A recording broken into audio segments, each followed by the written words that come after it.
Okay, so with this one now, we're going to explore how pointers are used so we can understand again how addresses are assigned to variables. Okay, so let's save this file for this example for var exe3 .c. Make sure it's a .c file. So let's save it. And as you can see here, I wrote the framework on how this is going to work. So I have a function main. I have a function system with the argument pause to hold the screen. Main returns an integer, so that 0 that you're seeing here is what this function main returns back to the operating system. Just a quick review as to why we write all this. Our code is going to run within main. We will learn in the future how to run code outside of main with other functions. Our next lecture, however, we're going to learn how to declare variables either locally or globally. But right now, we want to learn how pointers work, at least locally within main, right? So when you have a variable within main, let's do this, int a, and let's assign it a value of 8. We've learned a couple things. I can actually print the value of a, so I can actually see something like this. A equals, and we can put a %d here. Let's put a /n to get a new line, and that would be simply a. So we can compile and run this. This will give me the value stored in a. So let's do that quickly. Compile and run. And there you have it. So a is equal to 8. Now, again, what if we wanted to know where a is in memory? Then we'll do something like this, printf.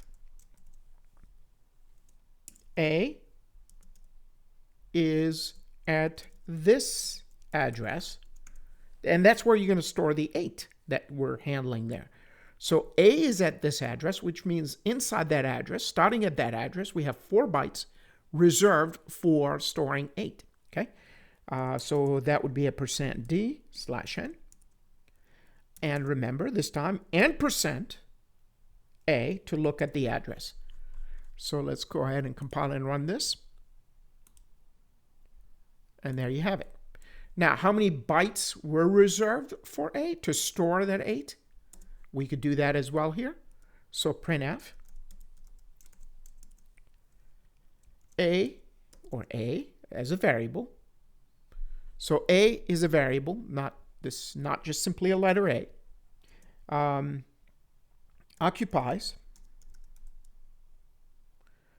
%d bytes where, and we're gonna show the value %d is stored at %d. So this is going to be fun. We're going to show three things here. So one will be size of,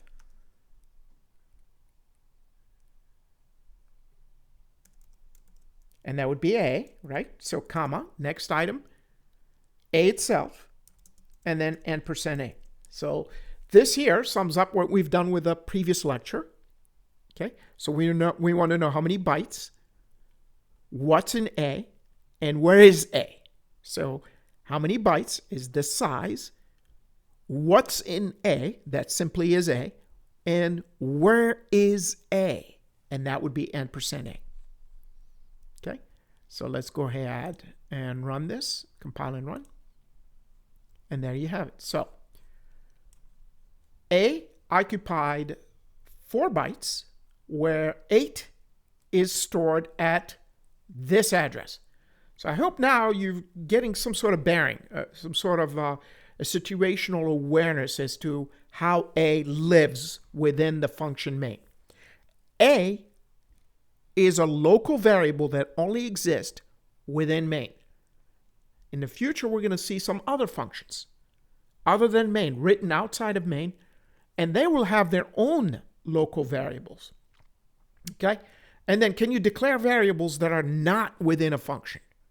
Absolutely. We're going to see the next video, or in the next lesson, will be about global variables. And then we're going to see the reasons why we would and would not use global variables, and then we get into constants and all that jazz. So for now, I hope you understood here that A, right, occupies 4 bytes, where 8, the value 8, is stored at this address. So this address represents A. So physically in memory, 2293568 is A. What's in it is the payload. It's the value 8. And how much space do you have for it? 4 bytes. So as long as you understand that concept, now pointers will make a lot of sense. Now, what is a pointer? A pointer is basically a place in memory that stores an address that refers to some variables. A pointer, however, if it's going to refer to some variable anywhere, has to be of the same type as that variable. Okay, so what variable do we have here? We have variable A. Can I have a pointer to the variable A? Absolutely. But first, create the pointer. And it doesn't have to point to A yet. So how do you do that? Well, A is of type integer, so our intent is to point to A. We are not pointing to A yet, so I'm going to do something like this, int. And notice the syntax I'm going to use, asterisk. Asterisk means I am creating a pointer. And let's call it my PTR, so my pointer. Okay? Always start with a lowercase when things are a variable. Okay? Later on, we're going to learn about constants. Everything will be capitalized. For now, my PTR, one word, my pointer. Again, it's not this is a variable name, but it happens to be a variable pointer. Now, it's not pointing to A. Let's be clear. It is not pointing to A. If I try to print whatever is in my PTR, I'll get garbage. Okay? And if I try to dereference this pointer, I will also get garbage.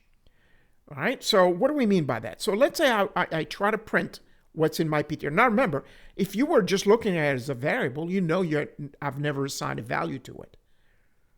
So really what's stored in it, it doesn't make any sense. It's not related to any specific procedure. So, and what would be our procedure for this case? Well, we want to tie this pointer to A. Okay? So how do you do that? My PTR is going to be equal to the address of A. So this is what we call the assignment. So this will be the pointer assignment. So just like variables, you can declare them, but if you try to print their content, you're going to get garbage. It's until you put a value in them or you initialize them that you would get something. Let's create another pointer. And you could you have more than one pointer pointing to the same thing? Absolutely. Okay? And that's a lot of fun with pointers. So let's create another pointer. My other PTR. And this time I'm going to assign it, which means I'm not only going to declare it, but I'm going to assign it right from the start. Equals and %A. So you've got two different ways to do it. You could declare the pointer, but it's not attached to anything until you do this. Or you can declare a pointer and don't waste any time and go ahead and assign it to the actual address you want to point to. So pointers, you always store an address in them. Okay? So what's the advantage of having pointers? We're not going to see a major advantage in this lesson in particular, but we will see how it works. We will absolutely appreciate pointers in future lessons when we learn how to pass by reference, when we get into data structures and we have linked lists and all sorts of goodies that pointers can come in to help us organize our data. But for now, notice I have two pointers pointing to A.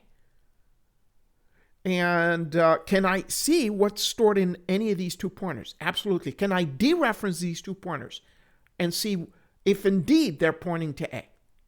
Now remember, when I run this program, we know A's address. So let's look at what's stored in my PTR. So printf Okay? My PTR equals %d slash n. So for now, we're just going to do that one for now. So my PTR. Let's see what's stored in there. Let me run this. What do you notice? Notice A's address is 2293568, right? So what's in the pointer? The address. So a pointer stores an address. So if it does, what can I do with it? Well, I can dereference this pointer to see the data that it's pointing at. So now we're interested in the actual data at that address. How do you do that? Well, you dereference it. Printf, and let me show you how to dereference.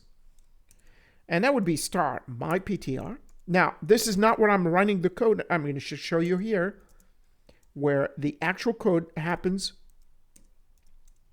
right here, star my PTR. So this is where you would dereference it, right here. So this is really where the execution is happening, is when you're saying that.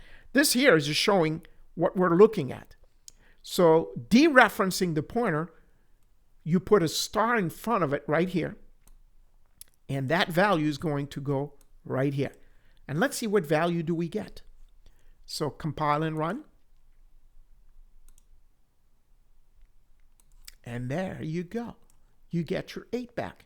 Where did that 8 come from? Well, that was stored in A. Can we alter the value of A with the pointer? Can we alter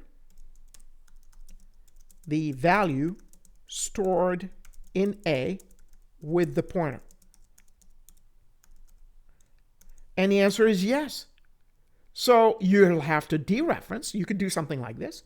Star my PTR, and let's store -2. Okay, now let's go ahead and print A and see if indeed the pointer modified the value stored in it. Now you can see the link between a pointer and a variable. So you can alter indirectly a variable through a pointer pointing at it. So let's go ahead and printf just simply A value after changing it through the pointer.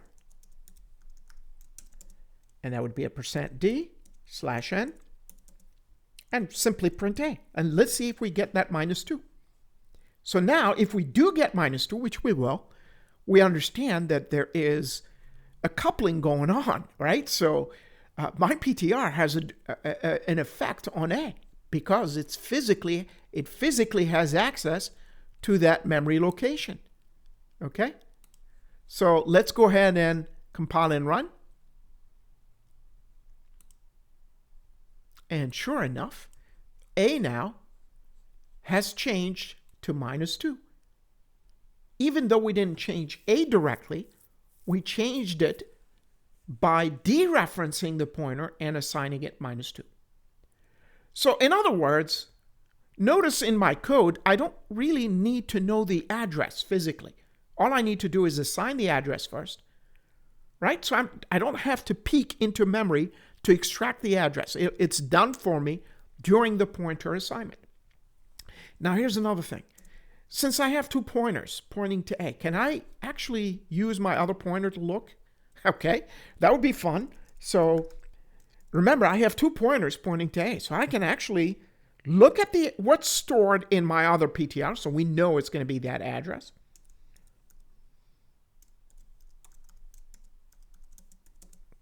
And that would be a %d slash n.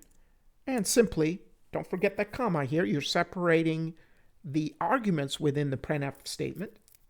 And that would be my other PTR. Now, this simply will print the address of A. Now, how can we dereference my other PTR with an asterisk? Yes.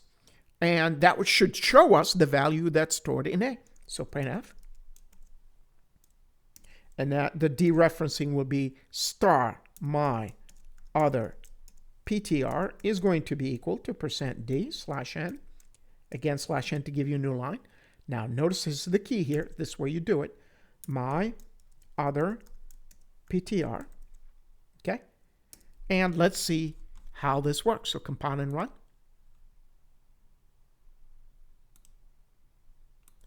And sure enough, my other PTR dereferenced has -2, which is the value, the latest value stored in A that was modified by my PTR, right? And so when did we modify it? In this line here, right here. Okay, so let me just show you here. This is when we last modified it, the value stored in A, with that -2, using my PTR as a pointer. So again, the key points here is that you have 2 pointers that I declared, 2 different ways to declare a pointer. You can declare a pointer by itself first, then assign it later, which means, and this is an important lesson as well, you can actually take that pointer and point it to other variables, which gives you a lot of flexibility. Let's say you had an int b somewhere and an int c. As long as they're integers, then I can reassign new addresses to my PTR and make it point at will anywhere I want. And that's going to be another advantage we're going to use to leverage code with. But for now, the style that I used, I created a pointer first, which points to nothing yet, and then made it point to A. Or you could do all of it in one line. So I create another pointer and assign it the address of A. So you can have as many pointers to a single variable as you want. Now, would you want that? There are situations where about 2 or 3 pointers might be a good idea, especially when we do data structures. We want to point at something and not lose track of it as we move to something else, etc., etc. So for example, we could be pointing at the previous data and the front data and the back data, the actual data. So in data structures later on, we could use pointers. Just like you would put something in your book as a bookmark, right? And we can come back to that particular location knowing the pointer is there. So pointers can come in really, really handy. So now the lesson again from this is that you understood how to declare a pointer, how to assign it to an actual variable through its address, or how to do it all in one line like this. And the other lesson is you can alter the content of a variable through a pointer. Okay? Very good. So I will see you again for the next lesson.